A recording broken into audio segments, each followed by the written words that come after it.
ठीक है जी, और कुछ डाउट किसी को है तो पूछिए।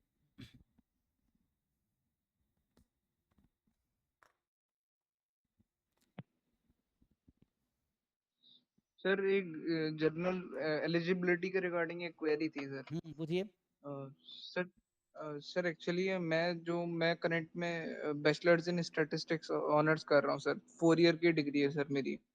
सर तो इसके बाद सर मैं जैसे काफी जगह सर जैसे आईआईटी गुवाहाटी की पे और 2-3 जगह मैंने देखा था सर, उसमें एलिजिबिलिटी लिखा है कि 4 ईयर का आपका बीएस होना चाहिए इन स्टैटिस्टिक्स मैथमेटिक्स, ऐसे समथिंग समथिंग एलिजिबिलिटी लिखती है एमटेक के लिए। एमटेक इन डेटा साइंस या फिर ऐसी एक कोई एमटेक भी। इन कॉग्निटिव साइंस एक जगह लिखा था आईआईटी कानपुर का।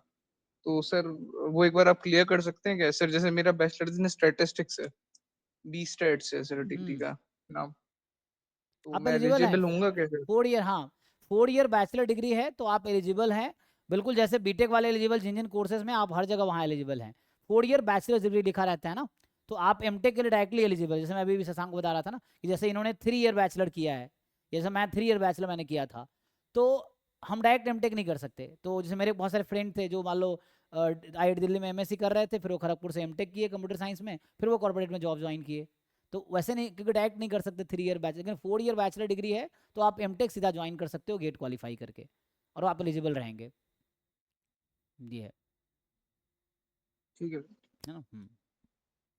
एमटेक या पीएचडी इवन आप चाहते हो तो 4 ईयर बैचलर के बाद सीधा पीएचडी भी ज्वाइन कर सकते हो, है ना। जैसे मैं अभी वहाँ हाँ सर। भुवनेश्वर में जब प्रोफेसर था, सोआ यूनिवर्सिटी में शिक्षा अनुसंधान, जब मैं 2019-21 में, तो वहाँ भी जैसे मेरे एक कलीग थे वहाँ पे, उनका नाम प्रकाश था।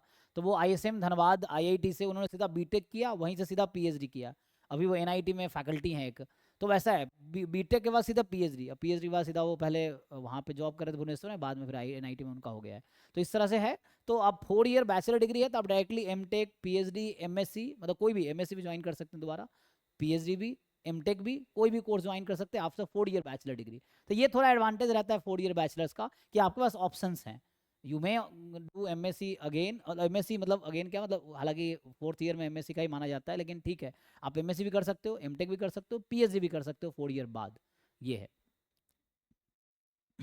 ये सर सर एक्चुअली क्या था कि पीएचडी का तो सर नोटिफिकेशन आया था यूजीसी की तरफ से कि आपकी 4 ईयर की बैचलर्स है तो आप एलिजिबल हो, 7.5 समथिंग सीजीपीए मांगा था। बट सर इसके रिगार्डिंग कुछ एलिजिबिलिटी का था नहीं। और सर मैंने मेल भी करके देखा था इन इंस्टीट्यूट को कि मैं एलिजिबल हूंगा कि नहीं, बट वो कोई मेल का रिप्लाई नहीं आया था। तो नहीं, अब यही इसलिए सर मैं पर्पस आपको। एक्चुअली, क्योंकि अभी ना बीटेक और बीएससी में बहुत डिफरेंस था, तो अब 4 ईयर बैचलर हर जगह हो गया ना, तो सारी डिग्री मतलब भले डिग्री का रेलेवेंस अलग अलग फील्ड में रहेगा, but they will be eligible actually. ये है।